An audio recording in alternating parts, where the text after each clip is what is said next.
Bonjour à tous, j'espère que vous allez bien. On connaît tous les soldats clones qui ont combattu aux côtés des Jedi pour la République contre les séparatistes pendant la guerre des clones. Cependant, on a tendance à oublier que ce ne sont pas que de la chair à canon. En effet, certains clones ont eu leur propre histoire et développement, dans les séries comme The Clone Wars ou Bad Batch, ou certains comics. Pour citer quelques exemples, on a le commandant Rex, Cody, etc. Mais aujourd'hui, je vais vous parler d'un clone qui est considéré par beaucoup comme étant le plus détesté de la saga, un certain Fox. Un clone commandant de la garde de Coruscant qui a contribué grandement, bien qu'involontairement, à la destruction de l'ordre Jedi avant l'ordre 66. Et donc, commençons. Donc Fox, ou CC-1010, est un clone de Jango Fett qui, comme tous les autres, a été conçu sur Kamino. Au début de la guerre des clones, il a été stationné sur Coruscant, où il a servi comme commandant de la garde de Coruscant. Sous son commandement, la garde a servi de maintien de la paix dans la capitale de la République et est également responsable de la sécurité du Sénat et du chancelier Palpatine.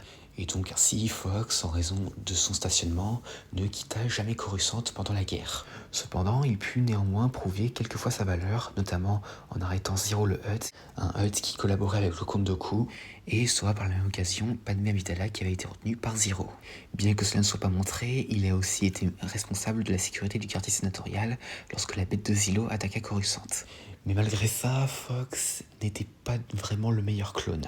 Car en effet, vers la fin de la première année de la guerre, le général Grievous envoya un groupe de droïdes de démolition modifiés pour perturber l'initiative de paix entre les séparatistes et la République sur Coruscant.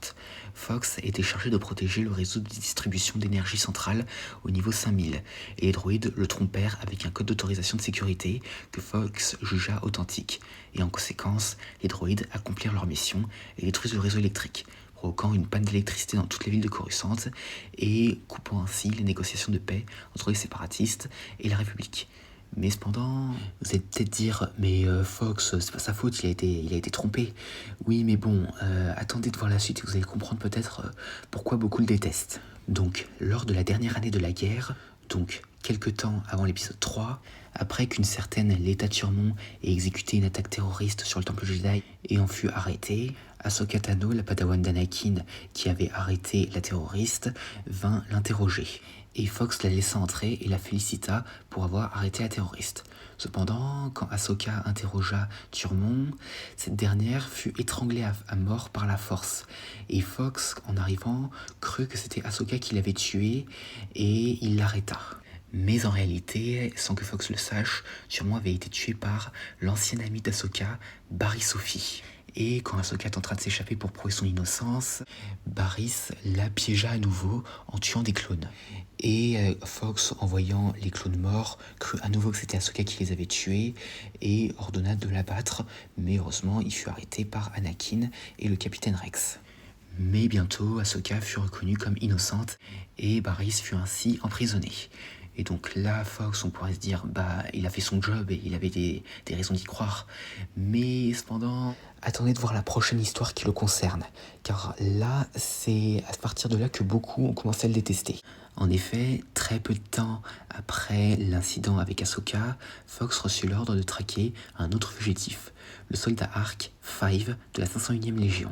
5 s'était enfui du centre médical de Coruscant, où il avait apparemment tenté d'assassiner Palpatine après avoir appris son implication dans une conspiration visant à détruire l'ordre Jedi. Et donc vous l'avez compris, 5 avait découvert l'ordre 66. En effet, quelques temps plus tôt, il y avait eu un dysfonctionnement de la puce limitrice d'un autre soldat clone nommé Tup et qui avait fait exécuter l'ordre 66 prématurément. Au cas où vous savez pas c'est quoi la puce limitrice, c'est tout simplement une puce que tous les clones ont dans le cerveau et qui les force à exécuter un ordre précis sans poser de questions. Donc, autrement dit, 5 avait découvert que les Jedi étaient peut-être en danger. Et donc, en traquant le clone Renégat jusque dans les bas-fonds de Coruscant, Fox le trouva ayant capturé Anakin et le capitaine Rex et tenté de révéler que les Jedi étaient en danger et que Palpatine était derrière ça. Cependant, tout le monde pensait ici qu'il était devenu fou. Et à ce moment-là, Fox sortit, mais au lieu de capturer 5, il l'abattit. Et donc 5 mourut quelques secondes après devant ses frères.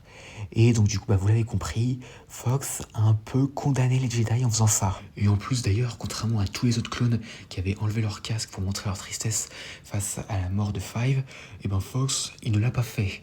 Et le pire encore une fois, c'était que Five était sur le point de tout révéler.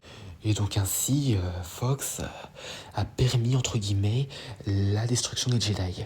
En effet, s'il l'avait pas abattu et l'avait laissé s'expliquer, Palpatine aurait pu être arrêté. Mais bon, maintenant, il est temps de conclure l'histoire de Fox qui a connu une fin bien macabre. Donc, lorsque l'ordre 66 est activé, Fox, comme tous les autres clones présents sur Coruscant, fut chargé de traquer et d'assassiner des Jedi. Et donc, Fox ainsi que la garde de Coruscant collaborèrent avec la 501e Légion, la Légion d'Anakin. Et donc, quelques jours après l'ordre 66, l'archiviste du Temple Jedi, Joe Castano, revint dans le Temple Jedi pour récupérer une liste d'enfants sensibles à la Force et supprimer toutes les informations dans les archives du Temple. Et cependant, quand elle revint sur les lieux, elle fut confrontée au Grand Inquisiteur qui la combattit. Et donc Fox, sous la supervision de Dark Vador, dut sécuriser l'extérieur du temple pour s'assurer que la Jedi n'en sortirait pas. Et donc Vador affronta Jocasta qui cependant réussit à s'échapper du temple, mais cependant un truc que Fox n'avait pas fait, c'était décrire l'apparence de Vador. Car en effet à cette époque-là, Vador est assez nouveau dans l'Empire et personne ne le connaît vraiment. Et donc quand les clones ont aperçu Vador avec son sabre laser, ils l'ont pris pour un Jedi et ont commencé à lui tirer dessus. Et donc Fox vit tout ça et affolé, il alla chercher Vador et ordonna de cesser le feu sur le site. Mais Vador cependant était très en colère que Fox n'ait pas décrit son apparence et sans lui laisser le temps de s'expliquer, lui brisa la nuque. Ainsi mourut Fox.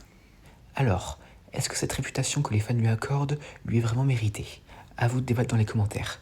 Mais en tout cas, c'est clairement l'assassinat de Five qui a fait que Fox est devenu très détesté. Surtout que Five était un des clones les plus appréciés de The Clone Wars. Et d'ailleurs, encore aujourd'hui, on ignore totalement la raison pour laquelle Fox a tiré à balles réelles sur Five, même si il est probable que ce soit Palpatine qui le lui a ordonné, étant donné que Five aurait pu complètement contrecarrer ses plans. Ce qui en soi serait logique, mais pour l'instant on n'a jamais eu d'informations là-dessus. Mais en tout cas, je me répète, même si Fox ne le savait pas, il a grandement aidé Palpatine à préserver le secret de l'Ordre 66, et donc par la même occasion, condamner les Jedi. Et donc à part ça, voilà, c'est à peu près tout ce que j'ai à dire concernant le commandant Fox. J'espère que cette vidéo vous aura plu, n'hésitez pas à lire ça dans les commentaires, et à la prochaine.